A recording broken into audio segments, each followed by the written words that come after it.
देखिए स्टूडेंट, आज का जो हमारा नेक्स्ट टॉपिक कॉस्ट अकाउंटिंग के अंदर है, राइट। कॉस्ट अकाउंटिंग में जितनी भी टेक्निक्स यूज होंगी वो हम एक एक करके सीखेंगे। जैसा कि हमें मालूम है कि कॉस्ट अकाउंटिंग कौन सी इंडस्ट्रीज से रिलेटेड होती है, जो भी किसी भी प्रकार का प्रोडक्शन करती हैं, राइट। चाहे वो साबुन बनाती हो, पंखा बनाती हो, फर्नीचर बनाती हो, राइट, या फिर कंस्ट्रक्शन में इंगेज्ड हो, या फिर कोई ऐसा प्रोडक्ट बनाते हो जो डिफरेंट प्रोसेसेस से होकर गुजरता हो, या फिर रोडवेज, ट्रांसपोर्ट, हॉस्पिटल, आपका जो है होटल वगैरह सारे। चाहे तो आप प्रोडक्ट बनाते हो और उसकी कॉस्ट फाइंड करना चाहते हो, या फिर आप सर्विस जनरेट करते हो उसकी कॉस्ट फाइंड करना चाहते हो, वो कॉस्ट अकाउंटिंग के अंदर होता है। लेकिन आज का टॉपिक उस डिटेल में जाना नहीं है। आज का टॉपिक है हमारा यूनिट और आउटपुट कॉस्टिंग के बारे में डिस्कस करना, राइट। अच्छा, यूनिट और आउटपुट कॉस्टिंग के बारे में अगर हम बात करें तो इटसेल्फ इसका नाम एक्सप्लेनेटरी है, नाम अपने आप में बता रहा है कि क्या चीज़ होती है साहब। यूनिट माने एक, आउटपुट माने टोटल। या तो एक कोई प्रोडक्ट बनाया आपने, उसकी कॉस्ट आपको फाइंड करनी सीखनी है, या फिर जितने भी प्रोडक्ट्स आपने बनाए उन सबकी टोटल कॉस्ट फाइंड करनी है आपको सीखनी है, राइट। तो सबसे पहले मैं इसके बारे में थोड़ा सा इंट्रोडक्शन दे दूं। यूनिट और आउटपुट कॉस्टिंग एक ऐसी टेक्निक होती है कॉस्ट अकाउंटिंग की जो केवल उन इंडस्ट्रीज में लागू होती है जहां पर मैन्युफैक्चरिंग होती है, प्रोडक्शन होता है, ऐसी चीज़ों का जो एक टाइप की हैं, राइट, एक ही साइज, क्वालिटी और स्पेसिफिकेशन की हैं, और उनको लार्ज क्वांटिटी में प्रोड्यूस किया जा रहा है। इसके बहुत सारे एग्जाम्पल हमारे पास लाइफ में एग्जाम्पल मौजूद हैं। सीलिंग फैन हो सकता है, क्रॉम्पटन का लगा हुआ है। मान लो कंपनी बनाएगी तो केवल एक नहीं बनाएगी, कम से कम इस मॉडल के 10-20 हज़ार या 1 लाख पंखे बनाएगी। फिर उसके बाद में डिस्ट्रीब्यूटर्स के थ्रू मार्केट में चले जाएंगे, वो बिकेंगे, राइट। उनका राउंड पर मिनट घूमने का और हवा देने का जो फ्रीक्वेंसी होगा वो सब उनका फीचर सेम होगा। एसी बनेंगे, वो भी सारे एक से बनेंगे, 1.5 टन के, 1 टन के, 2 टन के, राइट। ऐसा नहीं होगा कि तुम्हारे घर के लिए स्पेशल ऑर्डर पे बनेगा। साइकिल बनेगी, मोटरसाइकिल बनेगी, सीमेंट का प्रोडक्शन होगा, मिल्क का प्रोडक्शन होगा, ब्रिक्स का प्रोडक्शन होगा, टेक्सटाइल इंडस्ट्री में कपड़ा बनेगा। तो ऐसे कई सारे एग्जाम्पल हमारे सामने आ सकते हैं जहां पर सेम टाइप, साइज, क्वालिटी और स्पेसिफिकेशन की बहुत सारी यूनिट्स प्रोड्यूस की जाती हैं लार्ज क्वांटिटी में। और जो भी कंपनी या फैक्ट्री या बिजनेस फर्म इसको प्रोड्यूस कर रही है, उसके पर्पस होता है साहब 2 चीज़ें कैलकुलेट करना। या तो उसकी टोटल कॉस्ट, एग्जाम्पल के लिए 10,000 क्रॉम्पटन ग्रीफ के सीलिंग फैन बनाए तो 10,000 पंखे हमने बनाए, उनमें जो भी कॉस्ट आई, टोटल कॉस्ट अगर हमें फाइंड करनी है तो हम बात कर रहे हैं आउटपुट कॉस्टिंग की।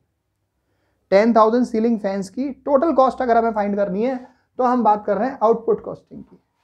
लेकिन अगर हमें एक सीलिंग फैन की कॉस्ट फाइंड करनी है तो हम बात कर रहे हैं यूनिट कॉस्टिंग की। Is that okay? So this must be very clear in the mind of yours कि output costing is about the cost of total production done and unit costing is about the cost of 1 unit produced. Clear? अब इस purpose को पूरा करने के लिए हम क्या करते हैं साहब, कॉस्ट शीट बनाते हैं, स्टेटमेंट ऑफ कॉस्ट बनाते हैं, प्रोडक्शन अकाउंट बनाते हैं। ये 3 चीज़ें हमारे पास अवेलेबल हैं जिसकी हेल्प से हम ये अपना उद्देश्य टोटल कॉस्ट फाइंड करना या फिर एक यूनिट प्रोड्यूस की कॉस्ट फाइंड करने का पूरा कर लेते हैं। कौन कौन सी चीज़ बताई मैंने? प्रोडक्शन अकाउंट, कॉस्ट शीट या फिर स्टेटमेंट ऑफ कॉस्ट। क्लियर? कोई पूछे कि साहब स्टेटमेंट ऑफ कॉस्ट और कॉस्ट शीट में क्या डिफरेंस है? केवल एक कॉलम का डिफरेंस होता है, राइट। वो हम बनाएंगे तो आपको मालूम पड़ जाएगा। उससे पहले मैं थोड़ा सा और बता दूं कि साहब कॉस्ट शीट के बारे में विशेषता क्या है। कॉस्ट शीट हमें टोटल कॉस्ट भी कैलकुलेट करना सिखाती है, उसमें प्रेजेंटेड होता है, और पर यूनिट कॉस्ट भी कैलकुलेट हम कर सकते हैं उसके अंदर। कॉस्ट शीट में जितनी भी टाइप की कॉस्ट होती हैं उनको डिफरेंट ब्रेकअप्स में दिखाया जाता है, डिफरेंट स्टेजेस में दिखाया जाता है, अलग अलग दिखाया जाता है। हम पता कर सकते हैं उसके अंदर कि फैक्ट्री की कॉस्ट कौन सी है, उसमें ऑफिस की कॉस्ट कौन सी है, उसमें हमने माल बेचा तो बेचने से रिलेटेड खर्चे कितने हुए, राइट। सारे स्टॉक इन्वेंट्री उसके अंदर दिखाए जाते हैं डिटेल में कि साहब आपका जो है रॉ मटेरियल से रिलेटेड ओपनिंग क्लोजिंग स्टॉक कैसे डील हुआ, उसमें जो है फैक्ट्री का जो वर्क इन प्रोग्रेस का ओपनिंग क्लोजिंग स्टॉक कैसे डील हुआ, उसमें आपका तैयार हुआ माल ओपनिंग क्लोजिंग स्टॉक कैसे डील हुआ, कोई स्क्रैप है तो कैसे डील हुआ, पूरी डिटेल में इंफॉर्मेशन रहती है। कॉस्ट शीट के अगर मैं टाइप्स के बात करूं तो साहब हिस्टोरिकल कॉस्ट शीट होती है, या फिर आपकी दूसरी वाली कॉस्ट शीट होती है कौन सी, एस्टिमेटेड। हिस्टोरिकल का मतलब अभी जो आपने प्रोडक्शन करके आए हो उसमें आप टोटल कॉस्ट पता करना चाहते हो अपने प्रोडक्शन की कितनी आई, या फिर पर यूनिट कॉस्ट पता करना चाहते हो, जो प्रोडक्शन आप कर चुके उसकी टोटल कॉस्ट और पर यूनिट कॉस्ट आप फाइंड करोगे, उसके लिए बनेगी हिस्टोरिकल कॉस्ट शीट। जो प्रोडक्शन अभी आपने किया नहीं है आप करोगे, उसका एस्टिमेटेड कॉस्ट आपको फाइंड करना है टोटल आउटपुट का या फिर पर यूनिट आउटपुट की, पर यूनिट ऑफ प्रोडक्शन की, तो वो एस्टिमेटेड कॉस्ट शीट होती है। ठीक है, लिख देता हूं दोनों नाम। Types of cost sheet, cost sheet technique में क्या क्या यूज होगा, मैंने बोला टेक्निक इसकी होंगी, हम सीखेंगे साहब कॉस्ट शीट बनाना, हम सीखेंगे साहब स्टेटमेंट ऑफ कॉस्ट बनाना, हम सीखेंगे साहब प्रोडक्शन अकाउंट बनाना।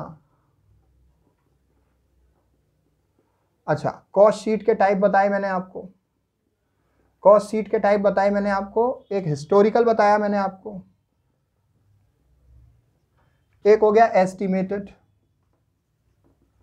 हिस्टोरिकल में क्या होता है, जो प्रोडक्शन आप कर चुके, जो माल बिक चुका, बन चुका, उसका शायद P&L अकाउंट भी बन चुका, प्रॉफिट लॉस भी निकल चुका, लेकिन हमने अभी उसका कॉस्ट शीट नहीं बनाया था, तो हम बनाना चाहते हैं, इन्फॉर्मेशन हमारे पास बना लेंगे। हिस्टोरिकल मतलब पास्ट की इंफॉर्मेशन को लेकर हम बनाएंगे कॉस्ट शीट, वो हिस्टोरिकल होती है। एस्टिमेटेड का मतलब होता है अभी हमने प्रोडक्शन नहीं किया, कोई हमसे मांग रहा है एस्टिमेट बताओ साहब, आप 500 ये वाले क्रॉम्पटन ग्रीप के पंखे बताओ, हमारा हॉस्पिटल वहाँ पे बन रहा है, यही वाले सारे पंखे लगवाएंगे, या फिर होटल बनना है, तो आप बताओ कितने में सप्लाई करोगे। तो क्या उसे कॉस्ट बताने से पहले जो हमारी इलेक्ट्रिकल कंपनी है पहले पंखे बनाएगी, फिर उसके बाद में कॉस्ट बताएगी, पहले पंखे प्रोड्यूस कर लेगी 500, उसके बाद में कॉस्ट बताएगी कि इतने के बनेंगे? नहीं, उसे तो मालूम है ना कि हम प्रोडक्शन करते हैं तो कितना रॉ मटेरियल लगता है, कितनी लेबर लगती है, वो कॉस्ट निकाल लेगी, फिर उसके बाद बताएगी। अगर वो ऑर्डर आ जाएगा तो उसको बनाएगी। तो उसके लिए हमारा फ्यूचर में जो प्रोडक्शन होता है उसके लिए हमारी कौन सी होती है, एस्टिमेटेड कॉस्ट शीट, जिसको हम टेंडर कॉस्टिंग भी कहते हैं। ठीक है, वो इसी टॉपिक से रिलेटेड नेक्स्ट चैप्टर है, जो इस चैप्टर के बाद हम डिस्कस करेंगे, अभी केवल ये डेफिनेशन बताने का था। क्लियर? तो कॉस्ट शीट की फीचर्स बच्चे पूछते हैं साहब क्या होते हैं, फीचर्स ये होते हैं, इसमें हम टोटल कॉस्ट फाइंड करते हैं, इसमें हम पर यूनिट कॉस्ट फाइंड करते हैं, इसमें हम इंफॉर्मेशन को कंपैरेटिवली दिखा सकते हैं, राइट, कॉस्ट के डिफरेंट ब्रेकअप्स होते हैं, डिटेल्ड इंफॉर्मेशन प्रेजेंटेड होती है, फॉर्मेट डिस्कस कर लेते हैं कॉस्ट शीट का हमारा क्या होता है। नोट साथ साथ जो भी आप करते चलेंगे that will give you benefit, right. तो देखिए कॉस्ट शीट का अब हमें सीखना है format cost sheet.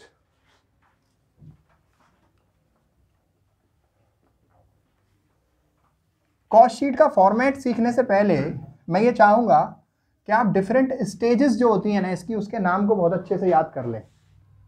Cost sheet के फॉर्मेट को पूरा समझने से पहले मैं ये चाहूंगा कि उसकी जो डिफरेंट स्टेजेस हैं उनके नाम आप बहुत अच्छे से याद कर लें, तो आपको आसानी होगी कि साहब ये चीज़ तो फिक्स हो गई, ये हेडिंग तो सवाल में आएगी आएगी, इस हेडिंग को कोई चेंज नहीं कर रहा, राइट।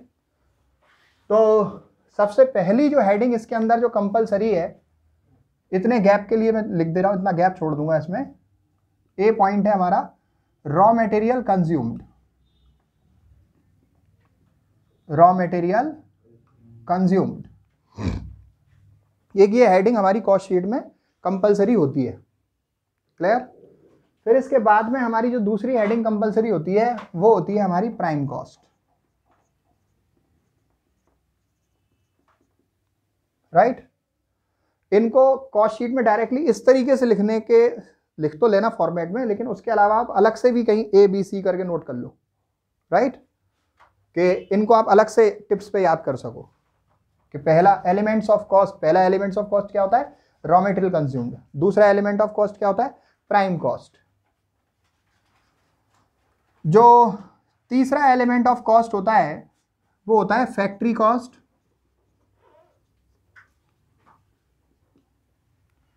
इसका दूसरा नाम भी है हमारे पास works cost.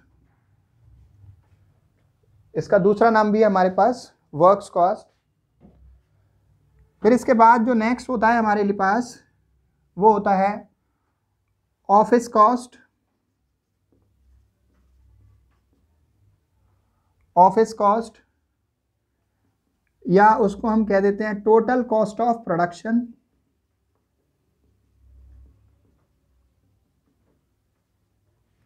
Total cost of production. फिर इसके बाद में हमारा नेक्स्ट होता है कॉस्ट ऑफ गुड्स सोल्ड।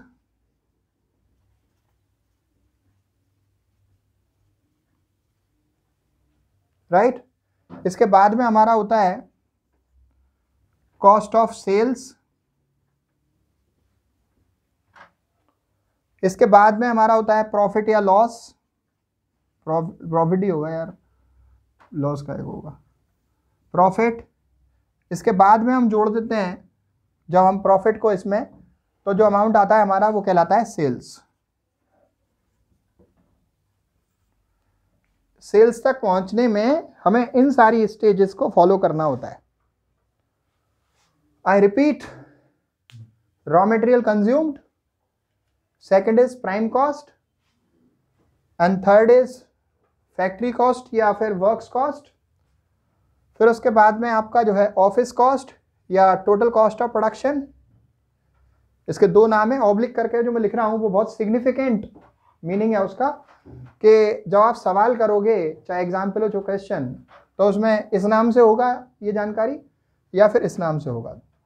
आप लिख दोनों में से किसी भी चॉइस पे सकते हो और वो सेम बात मानी जाएगी। फिर कॉस्ट ऑफ गुड्स सोल्ड, फिर cost of sales. Cost of sales में आप प्रॉफिट जोड़ते हो तो आपका सेल्स आ जाता है। सबसे नीचे का पॉइंट क्या है? सेल्स। राइट, सबसे नीचे का पॉइंट है आपका सेल्स। अब देखिए इन दिस कैसे हम पहुंचते हैं रॉ मटेरियल कंज्यूम्ड तक। इसमें कहानी ये होती है कि सबसे पहले आप लेते हैं opening stock of raw material.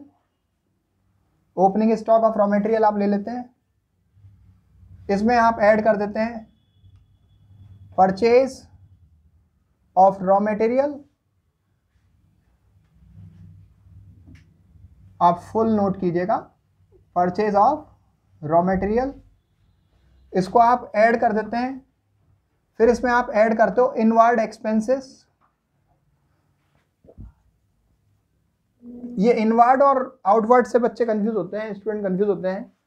भाई मैंने रॉ मटेरियल कहीं से भी मंगाया, खरीद कर मेरी फैक्ट्री में आया, तो उसको मंगाने का जो भाड़ा है, मान लो मैंने कलकत्ता से मंगाया, तो कलकत्ता से यहाँ तक का, मैं आगरा में लोकेशन में हूँ, तो यहाँ तक का जो इनवर्ड है फ्रेट, वो आपका इनवर्ड एक्सपेंस कहलाएगा, रेलवे का फ्रेट वगैरह।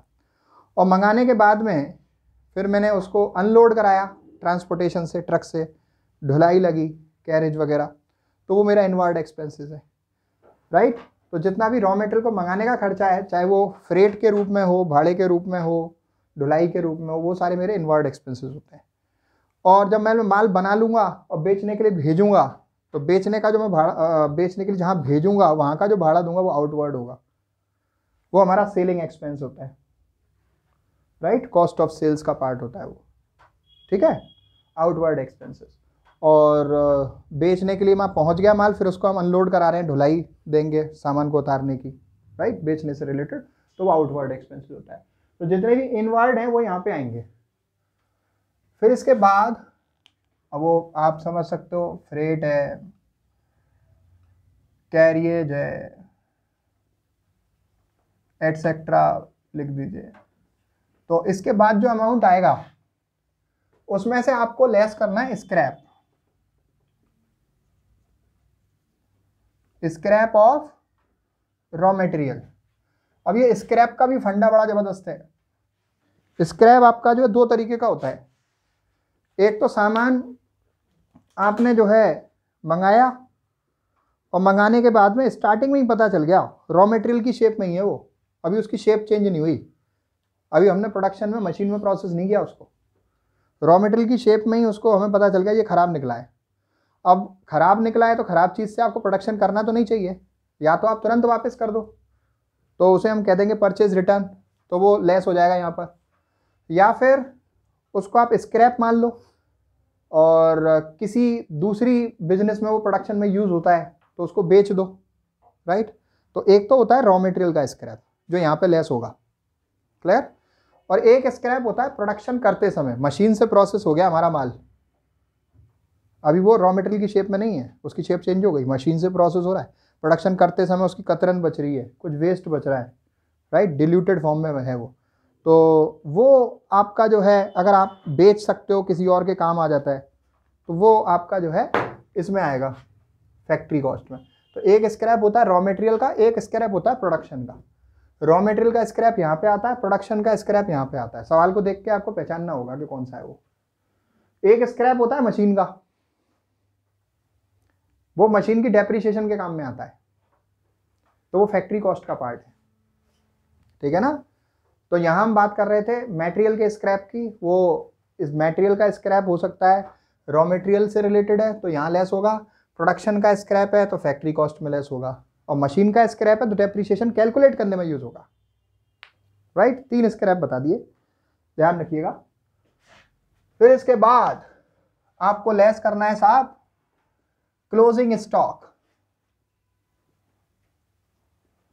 अब टर्मिनोलॉजी ऐसी हो गई है, स्टॉक को स्टॉक नहीं बोलते, इन्वेंट्री बोलते हैं। Inventory of raw material at the beginning of the period या inventory of raw material at the end of the period, तो वो आपको लेस करना होगा। अब इन्वेंट्री के नाम से समझ लें इसको या फिर स्टॉक के, दैट्स नॉट एन इश्यू, लेकिन आपको ये चीज़ें बहुत अच्छे से समझ में आ जानी चाहिए। तो डिटेल्ड फॉर्मेट में आपका ये है closing stock of raw material. इसको जब आप लेस कर दोगे तो जो अमाउंट आएगा वो काहे का अमाउंट होगा, रॉ मटेरियल कंज्यूम्ड का अमाउंट होगा, उसको यहाँ लिख दीजिए आप, ना यहीं लिखिए, क्योंकि ये जो कॉलम मैंने बनाया है ये टोटल कॉस्ट का है और ये जो कॉलम है ये पर यूनिट कॉस्ट का है,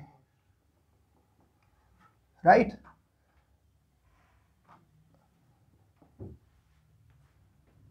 ये आपके जो है पर्टिकुलर्स हैं कॉस्ट शीट के।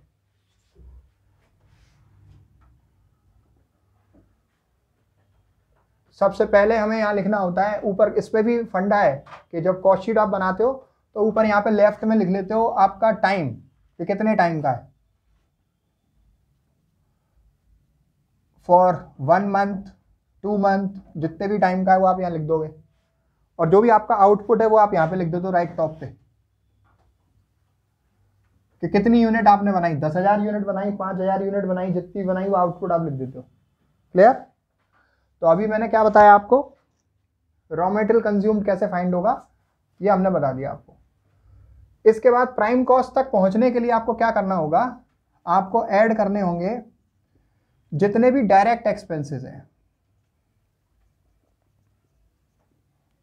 डायरेक्ट एक्सपेंसेस है मतलब फैक्ट्री में एक प्लेस से दूसरी जगह पहुंचाने का खर्चा, फैक्ट्री के, राइट, कैरेज वगैरह, या फिर मान लीजिए उसमें रॉ मटेरियल की शेप चेंज कर रहे हैं आप प्रोडक्शन के टाइम पर, डायरेक्ट मशीन में वो प्रोसेस होना है तो उसको मोल्ड कराते हैं।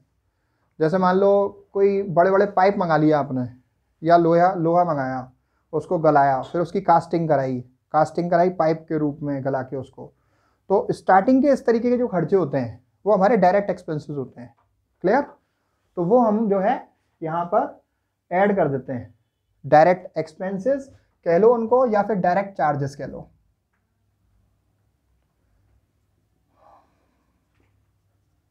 मोस्टली तो ये इसी नाम से दिए होते हैं। फिर उसके बाद जो अमाउंट आएगा वो क्या कहलाएगा, प्राइम कॉस्ट कहलाएगा। ये एग्जाम्पल इसका डायरेक्ट लेबर लिख सकते हो आप इसको, डायरेक्ट लेबर एटसेट्रा, ठीक है। इसे ऐड करने के बाद जो अमाउंट आता है वो क्या कहलाता है? Prime cost. क्या कहलाता है? प्राइम कॉस्ट कहलाता है। फिर इसमें आपको ऐड करना है, क्या ऐड करना है? इसमें आपको ऐड करना है स्टूडेंट्स या फैक्ट्री के खर्चे, राइट। फैक्ट्री के खर्चों के भी कई सारे नामों से हमने यहाँ पर रखा है, या तो वो फैक्ट्री ऑन कॉस्ट कहलाते हैं, या फिर फैक्ट्री एक्सपेंसेस कह सकते हो आप उनको, या फिर आप उनको वर्क्स एक्सपेंसेस कह सकते हो, या फिर आप उनको वर्क्स ओवरहेड कह सकते हो। कई सारे नाम होते हैं, राइट। तो ये आपको समझना सीखना पड़ेगा। You need to be familiar in understanding कि ये सारे नाम एक ही चीज के हैं। फैक्ट्री ऑन कॉस्ट में बोल रहा हूं तो वो फैक्ट्री एक्सपेंसेस है, उसे जब मैं जोड़ देता हूं तब फैक्ट्री कॉस्ट आती है। स्टूडेंट मिस अंडरस्टैंडिंग करते हैं, कॉन्फ्लिक्ट करते हैं इस बात में, वो इसको यही समझ लेते हैं यही फैक्ट्री कॉस्ट है। नहीं, फैक्ट्री कॉस्ट फैक्ट्री के ऑन कॉस्ट को जोड़ने के बाद आती है। फैक्ट्री कॉस्ट कब आती है? जब फैक्ट्री ऑन कॉस्ट को हम प्राइम कॉस्ट में जोड़ देते हैं। क्लियर? और फैक्ट्री ऑन कॉस्ट क्या होती है? जो फैक्ट्री कॉस्ट से पहले होती है। मतलब ये फैक्ट्री कॉस्ट लिखा है, ये फैक्ट्री ऑन कॉस्ट लिखा है, बीच में ऑन लिखा है, टर्मिनोलॉजी चेंज हुई, ऑन लिखने से वो फैक्ट्री एक्सपेंसेस बन गया, राइट। तो ये कंफ्यूजन नहीं होनी चाहिए, इस बात का ध्यान रखिएगा आप। तो मुझे ये इसमें ऐड करना है फैक्ट्री ऑन कॉस्ट। तो फैक्ट्री ऑन कॉस्ट के कौन से एग्जाम्पल हो सकते हैं? आपका रेंट हो सकता है फैक्ट्री बिल्डिंग का, रेंट ऑफ फैक्ट्री हो सकता है, डेप्रिसिएशन हो सकती है प्लांट की एंड मशीनरी की, आपका जो है फैक्ट्री के अंदर का कोई भी और खर्चा प्रोडक्शन का हो सकता है, फ्यूल, इलेक्ट्रिसिटी, गैस, वाटर हो सकती है, राइट। प्रोडक्शन एक्सपेंसेस मतलब जितने भी प्रोडक्शन के खर्चे हैं फैक्ट्री के अंदर के, वो सारे इसमें ऐड होंगे। अच्छा, इतना करने के बाद फिर अगला काम आपको क्या करना है कि इन्वेंट्री आपका 3 टाइप में होता है, या तो रॉ मटेरियल की शेप में होता है, या फिर वर्क इन प्रोग्रेस की शेप में होता है, या फिर फिनिश गुड्स की शेप में होता है। क्लियर? तो अगर आपके पास इन्वेंट्री है वर्क इन प्रोग्रेस का, opening stock of work in progress, वो आपको प्लस करना है, या फिर क्लोजिंग स्टॉक है आपके पास में वर्क इन प्रोग्रेस का, वो आपको लेस करना है। Work in progress closing. Work in progress का क्या मतलब है? WIP लिखा है शॉर्ट में मैंने, सेमी फिनिश्ड गुड्स। क्लियर? अच्छा, इसी के साथ आपको एक चीज और लेस करनी पड़ेगी, माइनस स्क्रैप ऑफ प्रोडक्शन। मैंने स्टार्टिंग में ही स्क्रैप डिस्कस किए थे ना। स्क्रैप रॉ मटेरियल का होता है, यहां लेस होता है, प्रोडक्शन का होता है फैक्ट्री कॉस्ट में से लेस होता है। क्लियर? तो स्क्रैप अगर आपका प्रोडक्शन का है तो आपको closing stock work in progress के साथ लेस करना पड़ेगा, और फिर जो अमाउंट आएगा आपका वो आपका फैक्ट्री कॉस्ट कहलाएगा। क्या कहलाएगा? Factory cost. Is that okay till this point? Factory cost के बाद अगला जो आपका काम है वो क्या है? ऑफिस कॉस्ट तक पहुंचने का। वहां तक पहुंचने के लिए आपको ऑफिस के सारे खर्चे ऐड करने पड़ेंगे। ऐड करेंगे ऑफिस ऑन कॉस्ट, या फिर कह लो उसको ऑफिस ओवरहेड्स, या फिर उसको हम कहते हैं ऑफिस एंड एडमिनिस्ट्रेशन ओवरहेड। क्या कहते हैं? Office and administration overheads. Clear? इनमें कौन से एग्जाम्पल हो सकते हैं? जो भी फैक्ट्री से निकलने के बाद के खर्चे होंगे ऑफिस के अंदर के, जैसे ऑफिस का स्टाफ है उसकी सैलरी है, ऑफिस में यूज होने वाली स्टेशनरी है, राइट, ऑफिस की जो एसेट्स है उसकी डेप्रिसिएशन है, ऑफिस का जो मैनेजर है उसकी सैलरी है। तो जितने भी ऑफिस के खर्चे होंगे, राइट, ऑफिस के मशीन जो भी इक्विपमेंट्स हैं उनकी रिपेयर है, उनकी डेप्रिसिएशन है, उसका रेंट है, उसकी इलेक्ट्रिसिटी है, पानी पीते हो साफ ऑफिस में उसका खर्चा है। लोड तो उस भी आना है ना, प्रोडक्शन की कॉस्ट पे कहाँ आएगा? वसूलना है, ऑफिस उसी के लिए खोला है। तो ये सब आप जोड़ देंगे जितने भी हों, 1 2 3 ऑफिस के एक्सपेंसेस आप जोड़ देंगे जब, तो आपका जो आएगा वो ऑफिस कॉस्ट आएगा, या फिर उसको हम कह सकते हैं total cost of production. Clear? या तो उसको कहेंगे हम ऑफिस कॉस्ट या फिर कहेंगे टोटल कॉस्ट ऑफ प्रोडक्शन। अब कुछ खर्चे ऐसे हो जाते हैं जैसे देखने में ऑफिस के लगेंगे, आप जैसे डिटेल में पढ़ना बुक के अंदर कि कुछ खर्चे ऐसे लगेंगे कि हैं ऑफिस के लेकिन होंगे फैक्ट्री के, तो उनका नेचर पढ़ने के बाद समझ में आएगा क्यों वो फैक्ट्री के हैं। जैसे ड्राइंग ऑफिस सैलरी है, तो ड्राइंग का मतलब होता है पैटर्न का डिज़ाइन बनाना, प्रोडक्शन की शेप का डिज़ाइन बनाना, तो वो ड्राइंग ऑफिस फैक्ट्री के अंदर होता है, ऑफिस में नहीं होता, तो वो आपका फैक्ट्री कॉस्ट का पार्ट होता है। तो आप देखना बुक के अंदर डिटेल एक्सपेंसेस की। क्लियर? एक बार रीड कर लेना। तो ऑफिस कॉस्ट या फिर टोटल कॉस्ट ऑफ प्रोडक्शन आ जाएगी। इसके बाद हमारा काम क्या है? Opening stock. जो भी ओपनिंग स्टॉक है ऑफ फिनिश्ड गुड्स, जो तैयार माल है उसका कोई फिनिश्ड गुड्स का ओपनिंग स्टॉक है तो आप ऐड करेंगे, और क्लोजिंग स्टॉक है तो उसको लेस करेंगे। Closing stock of finished goods, opening stock जोड़ेंगे, क्लोजिंग स्टॉक माइनस करेंगे। क्लियर? तो इतना करने के बाद जो आपका आएगा आंसर वो क्या कहलाएगा? कॉस्ट ऑफ गुड्स सोल्ड कहलाएगा। Is that okay? Cost of goods sold. अच्छा, इसके बाद अगला जो काम होता है आपका वो होता है selling and distribution expenses add करने का। क्या ऐड करना है? Selling and distribution expenses add करने हैं। सेलिंग एंड डिस्ट्रीब्यूशन एक्सपेंसेस, ये ऐड कर दोगे तो क्या आएगा? कॉस्ट ऑफ सेल्स आएगा। सेलिंग एंड डिस्ट्रीब्यूशन एक्सपेंसेस कौन से होते हैं? ध्यान से सुनो